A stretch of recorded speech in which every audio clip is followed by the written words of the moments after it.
Welcome guys. तो इस video में मैं आप लोगों का स्वागत करता हूं। इस वीडियो में आप लोग जानने वाले हैं complete detail of conditional sentences type 0 की। ठीक है, ये बहुत ही ज़्यादा कंफ्यूजन वाला टॉपिक है, लेकिन आप लोगों को मैं इजीली तरीके से ये पूरा टॉपिक एकदम समझा दूंगा। तो आइए इस वीडियो को शुरू करते हैं। देखिए, अगर या जब ये होता है, अगर या जब ये होता है तो ये होता है। ठीक है, इस प्रकार का सेंस आता है वाक्यों में। देखिए, इससे किस प्रकार के सेंटेंसेस बनाए जाएंगे। देखिए, कोई भी साइंटिफिक फैक्ट हो, मतलब वैज्ञानिक तथ्य हो, तब हम इसका यूज करते हैं कंडीशनल टाइप 0 का। जनरल ट्रूथ हो, मतलब सामान्य सच्चाई हो, या समवन या जनरल हैबिट्स, मतलब किसी की आदत हो या कोई जनरल आदत हो। To give instructions, main clause, imperative. Imperative sentences में भी इसका यूज किया जाएगा। कंडीशनल सेंटेंसेस टाइप 0 का हम इम्पेरेटिव में भी यूज करते हैं।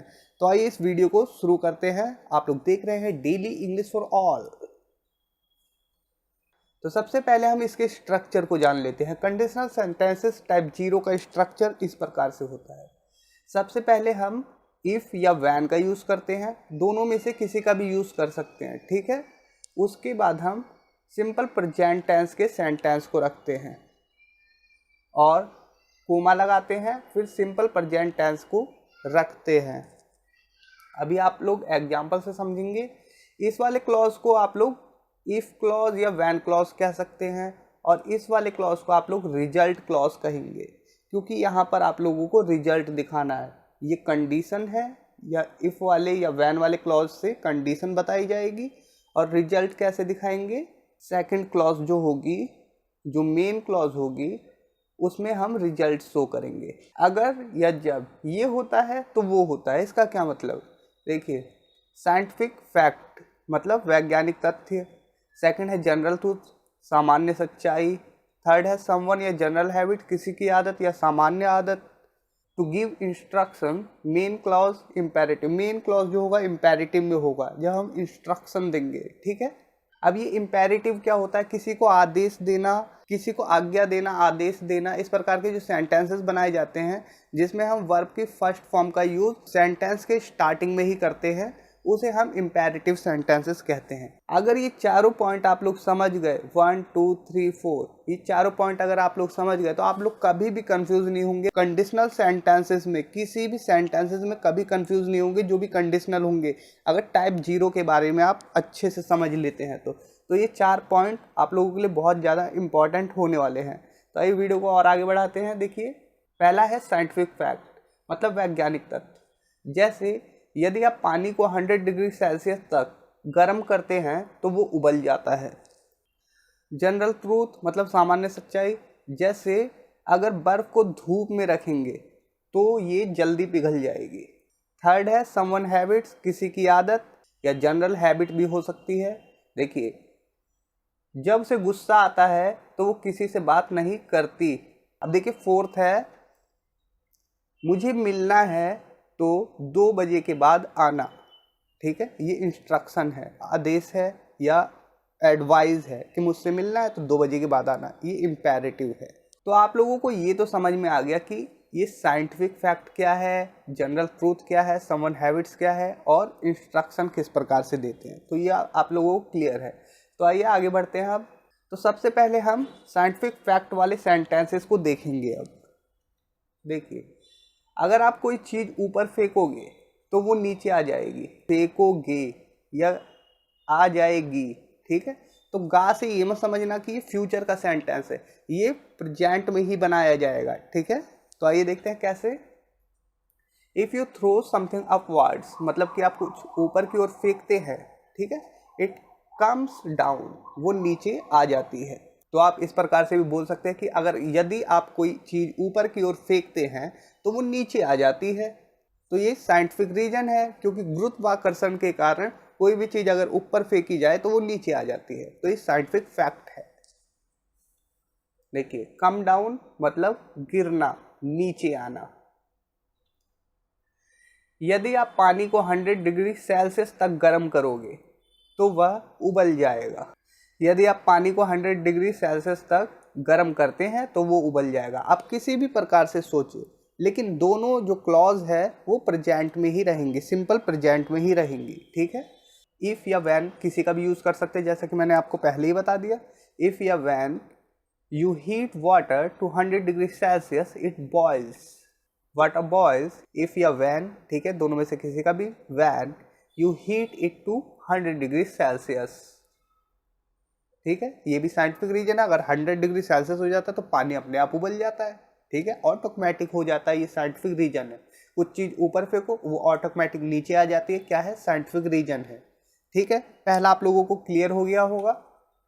अब देखिए सेकंड है जनरल ट्रूथ। अब मैं आपको जनरल ट्रूथ वाले सेंटेंसेस आपके सामने रखता हूँ और उसकी इंग्लिश भी देता हूँ। देखिए सामान्य सच्चाई, इसमें भी गागेगी जैसा सेंस आ सकता है, लेकिन ये बनेगा किस में, इफ़ वाला क्लॉज भी बनेगा सिंपल प्रेजेंट में, और रिजल्ट वाला क्लॉज भी बनेगा सिंपल प्रेजेंट में। देखिए अगर बर्फ को धूप में रखेंगे तो ये जल्दी पिघल जाएगी। इफ़ या व्हेन में से किसी का भी यूज़ करेंगे तो हम करते हैं इफ़ का। If you keep ice in the sun it melts quickly, ठीक है, ये जनरल से सच्चाई है। अगर हम धूप में किसी आइस को रखेंगे तो वो जल्दी पिघल जाएगी, ये जनरल ट्रूथ है, सच्चाई है, ठीक है। देखिए आइस मेल्ट्स क्विकली इफ़ या when you keep it in the sun. तो आप दोनों प्रकार से बना सकते हैं, बस ये ध्यान रखना अगर इफ वाला क्लॉज अगर स्टार्टिंग में है तो हम कोमा लगा देंगे, ठीक है। अगर इफ वाला क्लॉज हम बाद में रखते हैं, इफ या व्हेन वाला क्लॉज हम बाद में रखते हैं तो हमें कोमा लगाने की कोई ज़रूरत नहीं है। यदि आप पानी की बोतल को फ्रीजर में रखेंगे तो वो जम जाएगी, जनरल सी बात है, जम जाएगी फ्रीजर में रखने पे पानी की बोतल। इफ़ यू पुट वाटर बोतल into the freezer it freeze. पर्याप्त पानी ना मिलने पर पौधे मुरझा जाते हैं, या हम कह सकते हैं पौधे मुरझा जाएंगे यदि उन्हें पर्याप्त पानी नहीं मिलेगा, ठीक है। गा वाला सेंस आ रहा है, अब ता वाला सेंस समझिए चाहे गा वाला, लेकिन दोनों बनेंगे तो किस में, सिंपल प्रेजेंट में, दोनों क्लॉज सिंपल प्रेजेंट में ही बनेगी, ये ध्यान रखना। ये विदा है, ठीक है। प्लांट्स विदा इफ या व्हेन दे डोंट या do not get enough water. Hindi में हम विदा को बोलते हैं मुरझा जाना या फिर कुम्हला जाना, या जैसे सूख जाते पौधे मुरझा जाते उसे बोलते हैं विदा। समवन या जनरल हैबिट, किसी की आदत या जनरल आदत, ठीक है, इसमें ताहू तीहू का ही सेंस आएगा सिर्फ, ठीक है, क्योंकि हम आदत बता रहे हैं प्रेजेंट की। देखिए जब मैं बोर होता हूँ तो अंग्रेजी फिल्में देखता हूँ।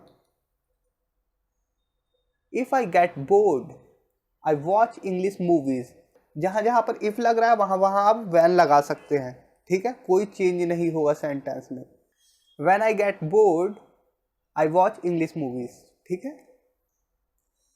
I watch English movies if या व्हेन दोनों में से किसी का भी यूज करेंगे। आई गेट बोर्ड, ठीक है, कोमा नहीं लगाना है तो इफ़ वाले क्लॉज को बाद में रखें। अगर मेरे पास समय है, या फिर हम कहें अगर मेरे पास समय होता है तो मैं अपने परिवार के साथ समय बिताता हूँ। If I have time, I spend time with my family. If I have time, I spend time with my family. देखिए अभी इसके और भी एग्जाम्पल हैं जो कि आप लोग अच्छे से समझ सकें। देखिए जब वो आइसक्रीम खाता है तो उसकी तबीयत खराब हो जाती है, ऐसा हो जाता है जब वो आइसक्रीम खाता है उसकी तबीयत हमेशा खराब हो जाती है। He gets sick when he eats ice cream. इस प्रकार से बना सकते हैं, when या if he eats ice cream, he gets sick. देखिए जब उसे गुस्सा आता है तो वो किसी से बात नहीं करती, जब उसे गुस्सा आता है तो वो किसी से बात नहीं करती है।